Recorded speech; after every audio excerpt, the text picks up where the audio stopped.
Think ये आपको समझ में आ गया होगा। अब हम कुछ न्यूमेरिकल देखेंगे।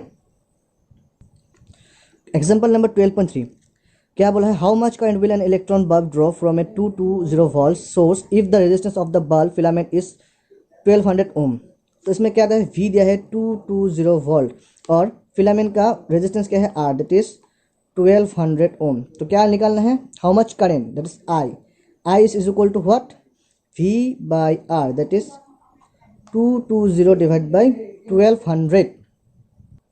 तो अगर हम इसे कैलकुलेट करेंगे तो इसका वैल्यू आ जाएगा 0.18 एम्पियर। तो ए नंबर हो गया। बी नंबर क्या बोला है, how much current will an electron heater coil draw from A 220 volt source if the resistance of the heater coil is 100 ओम। ये आप कर सकते हैं ना, तो ये होमवर्क है। अगर नहीं आया तो कमेंट में बोल देना, मैं कर दूंगा। अगर करके आंसर जो भी आ जाएगा वो भी कमेंट कर देना, okay. Example 12.4 the potential difference between the terminals of an electric heater is 60 volt. Voltage दिया है 60 volt. When it draws a current of 4 ampere that is I is equal to 4 ampere from the source, what current will the heater draw if the potential difference is increased to 20 volt। ये तो हो गया first case. Second case में क्या क्या दिया है, voltage 120 volt, निकालना क्या है what current that is I को निकालना है। तो चाहिए क्या R, और R तो दोनों में सेम होगा क्योंकि एक ही सर्किट है। सो यहाँ से हम R निकाल सकते हैं ना, हाँ बिल्कुल निकाल सकते हैं। R is equal to what, R is equal to V by I that is 60/4 that is 15 ohm. तो R का वैल्यू क्या है 15 ओम, तो 15 ओम सेम ही होगा, एक ही सर्किट है ना, एक ही सर्किट है ना। सो I क्या होगा V into R that is 120 into 15, sorry I is equal to what V upon R that is 120/15 is equal to 8 ampere. So current कितना फ्लो होगा, 8 एम्पियर करंट फ्लो होगा। सो ये भी हो गया। नेक्स्ट 12.5 में क्या है, resistance of a metal wire of length 1 metre is 26 ohm at 20 degree Celsius. If the diameter of the wire is 0.3 mm, what will be the resistivity of the metal at the temperature using table 2.2। ये सब छोड़ो, क्या दिया है, diameter दिया है that is D is equal to 0.3 mm that is mm है तो ऐसा में कन्वर्ट करना पड़ेगा दैट इज 3 इंटू 10⁻⁻⁴ मीटर, ऐसा में कन्वर्ट हो गया। एंड लेंथ क्या है 1 मीटर, टेम्परेचर क्या है 20 डिग्री सेल्सियस, रेजिस्टेंस क्या है 26 ओम। तो हम जानते हैं rho is equal to R अपन A by L। From this formula R is equal to rho into L by A। तो एरिया है तो पाई R स्क्वायर, ठीक है ना, पाई R स्क्वायर होगा, ये कंडक्टर है तो pi R square. So pi into R मतलब d/2 का whole square that is pi d square by नीचे 4 और L तो होगा पहले से RA बाई L। सो ये होगा R pi d square by 4L। अब इसमें R का वैल्यू क्या है, R का वैल्यू 26, पाई का वैल्यू क्या होता है 3.14 और D का वैल्यू क्या है, D का वैल्यू 3 इंटू 10⁻⁻⁴ मीटर का स्क्वायर होगा, ये 4 होगा, लेंथ क्या है 1, ये कैलकुलेट करोगे तो ये वैल्यू आ जाएगा that is rho is equal to 1.84 into 10⁻⁻⁶ unit ohm metre. अब जो लिस्ट था, कौन सा लिस्ट, वो जो पहले वाला पेज में था लिस्ट, इसमें से चेक करके देखोगे तो इसका होगा मैंगनीज, ठीक है, आप एक बार चेक कर लेना। नेक्स्ट देखते हैं example number 12.6 a wire of given material having length L and area of cross section A has a resistance of 4 Om.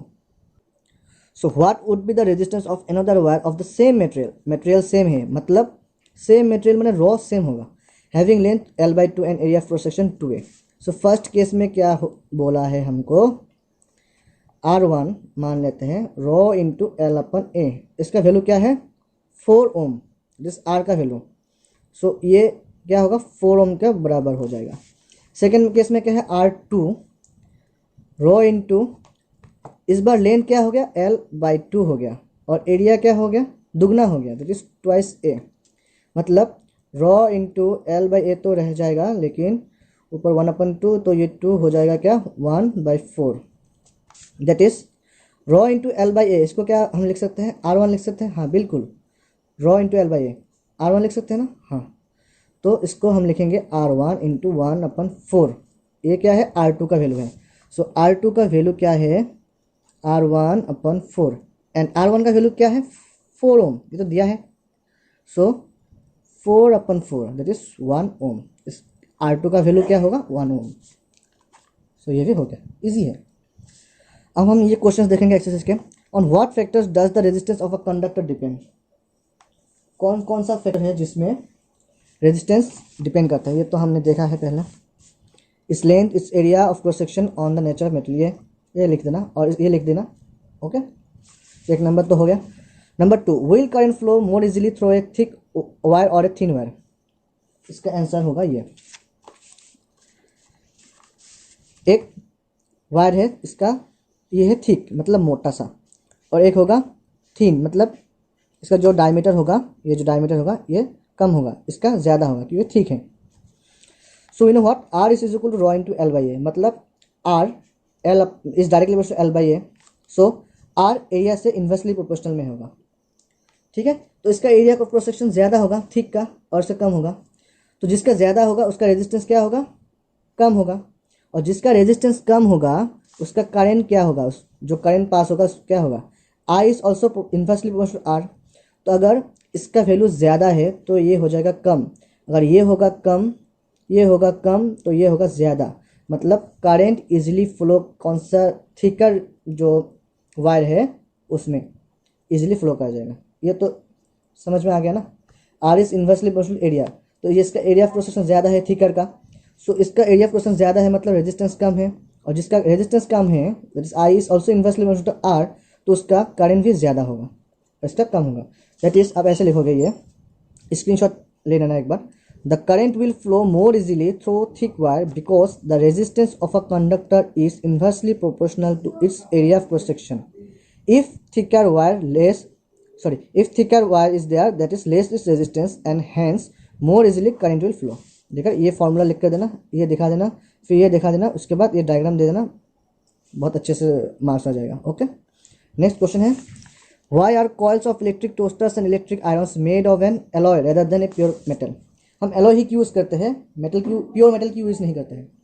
So the answer is coils of electric toasters and electric irons made of an alloy rather than pure metal due to the following reasons. Number 1, जब temperature बहुत होगा, जैसे iron का, जैसे iron का जब हम press करते हैं तब क्या होता है, उसका टेम्परेचर बहुत ज़्यादा होता है। अगर वो आप ऐसे छू कर देखोगे तो बहुत आपका हाथ बुरा हाल हो जाएगा। हाँ, so at high temperature the alloys do not oxidise.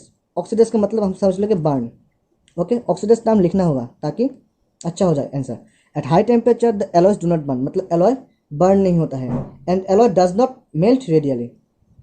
ठीक है, बर्न नहीं होता है और मेल्ट नहीं हो जाता है, मतलब वो पिघल नहीं जाता है, इसलिए हम एलॉय यूज़ करते हैं।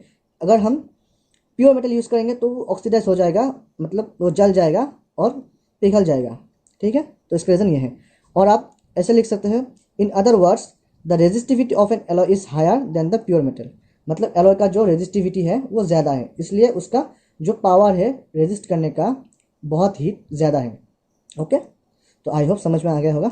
और ये जो क्वेश्चन नंबर 3 है ये होमवर्क है, आप एक बार समझ लेना, और ये आ गया तो बहुत कॉन्सेप्ट बिल्ड हो जाएगा। और जो 5 नंबर है ये भी वो लिस्ट जो है ना वहाँ से आप देख लेना। ओके, सो ये भी हो गया। सो आज के लिए इतना ही। नेक्स्ट हम देखेंगे resistance of a system of resistors. Okay, so thank you for watching this.